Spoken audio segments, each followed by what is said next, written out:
Okay, welcome back to my channel. I'm back, but more importantly, my Bitmoji is back. I know you missed her.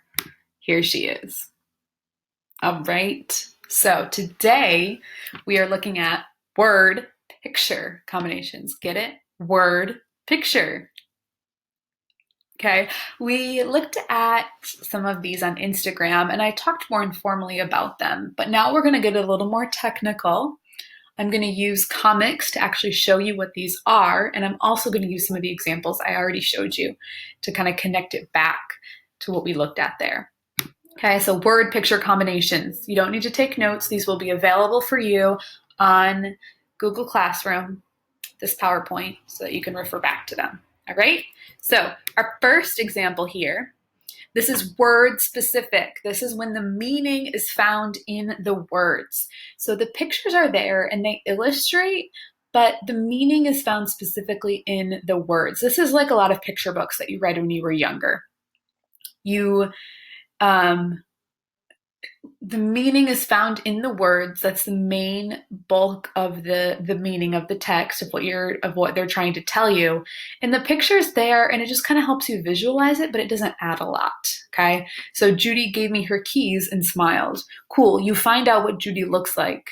But other than that, it's just Judy with a smile. You don't really get much from that. The meaning is found in the words. It's word specific.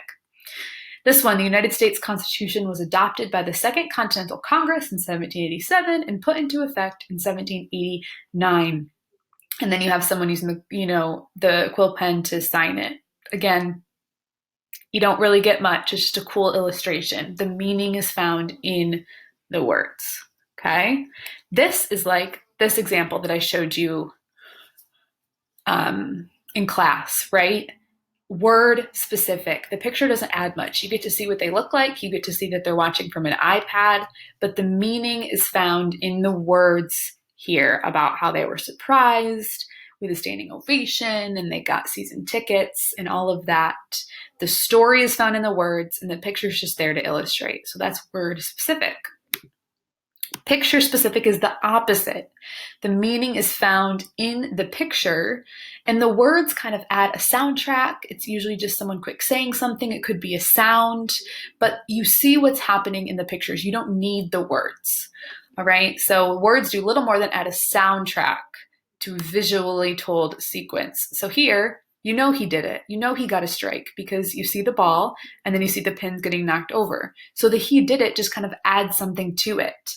But you don't need it to understand what's happening. Same here. Obviously, they're kissing, right? You don't need the In fact, that makes us all a little bit uncomfortable. But it's a soundtrack. You're hearing the noises that are being made, but you don't need it, right?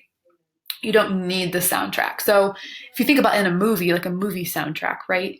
Most of the meaning is found in what you're seeing, what you're hearing, what you're watching in the movie, but then soundtracks, music adds just a little bit, adds some feeling, adds some emotion, makes it more real, but maybe isn't necessary to understand the meaning.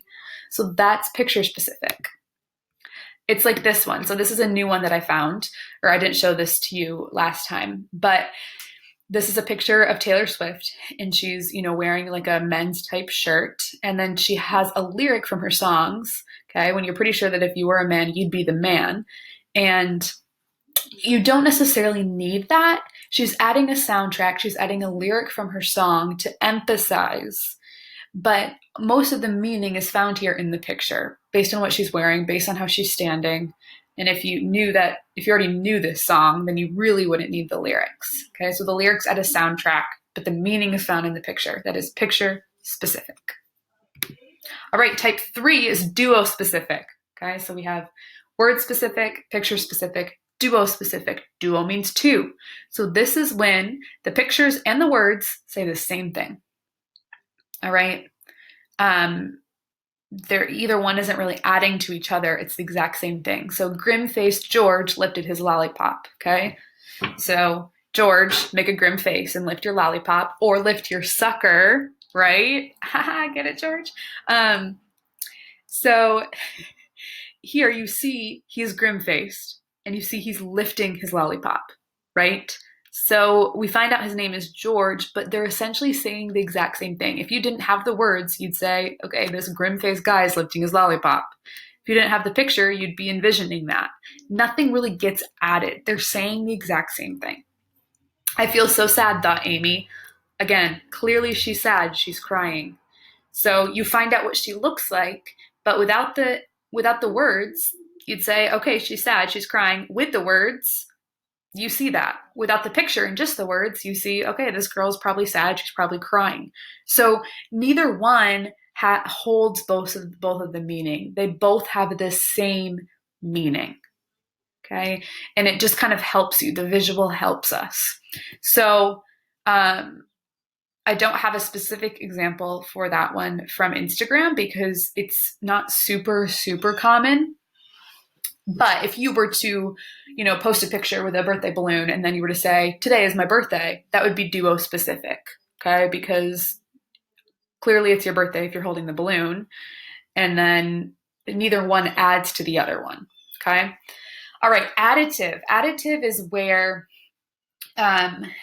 words amplify or elaborate, or an image amplifies or elaborates. So still you have one of them has a little more meaning, but the words add something. So on Instagram, the caption adds some meaning, some depth.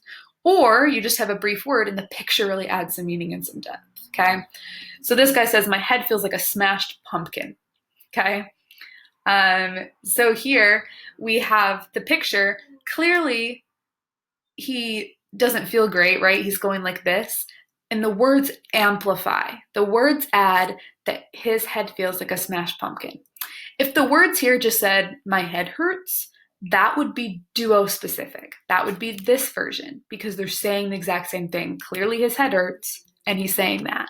But by being more specific, it becomes additive because it's adding meaning. Not only does his head hurt, but it feels like a smashed pumpkin.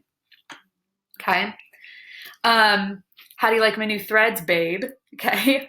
So without the picture, we wouldn't know what his new threads look like, right? We need the picture to add meaning to what these new threads are. But without the words, we'd just be like, who's this guy wearing, dollar symbols on his clothes? He's clearly asking somebody, and we find out that they're new. So we need the picture to amplify, to elaborate on what the new threads actually are. So an example of this would have been the Khloe Kardashian's post, right? So clearly it's her daughter, true. It's her second birthday. We see that. We see the two. We see all the balloons, right? But the caption, the words amplify. They add depth and they elaborate, right? She says, that she's had all these magical memories and moments. She's her entire world. You make her life complete. Can't wait to have forever with you. Okay, all of that. So you get the gist of the meaning in the picture. It's true second birthday, but the words add, they amplify.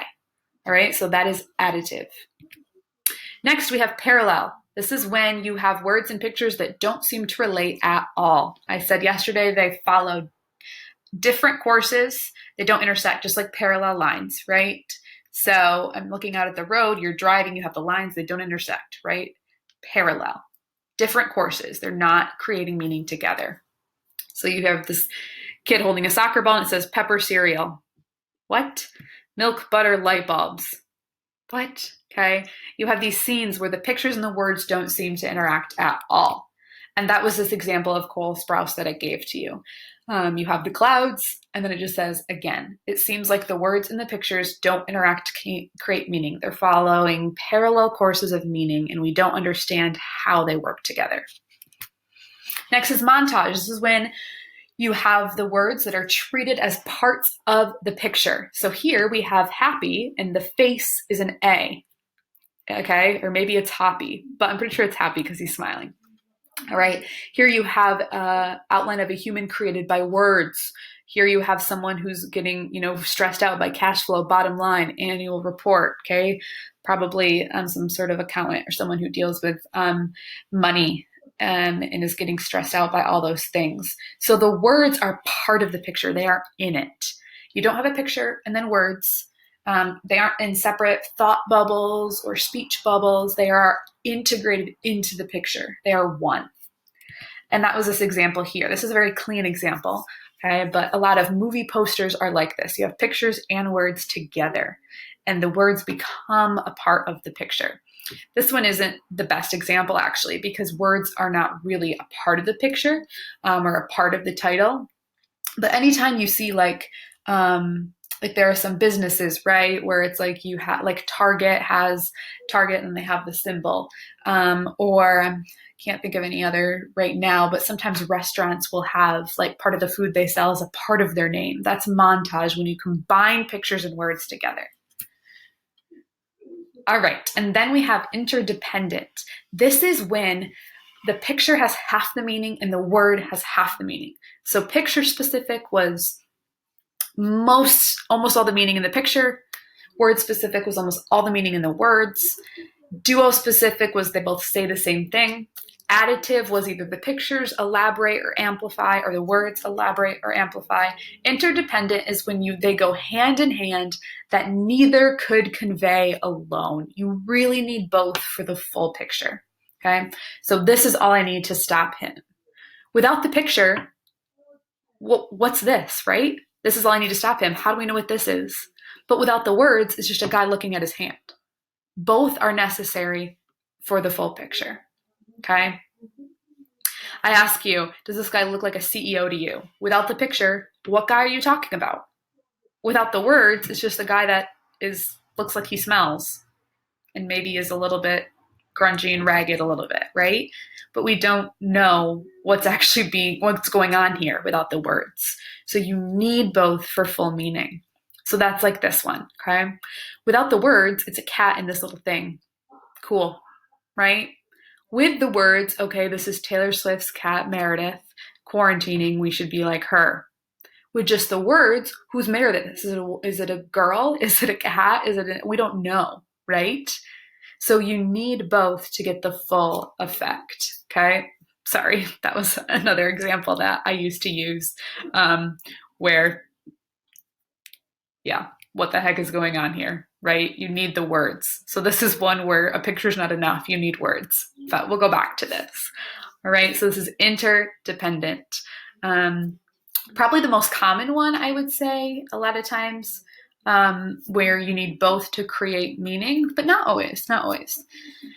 So those are your 6 types. We have picture specific, word specific, duo specific, additive, parallel, and interdependent. 6 types of word picture combinations that we will be looking at in Beowulf, but also elsewhere.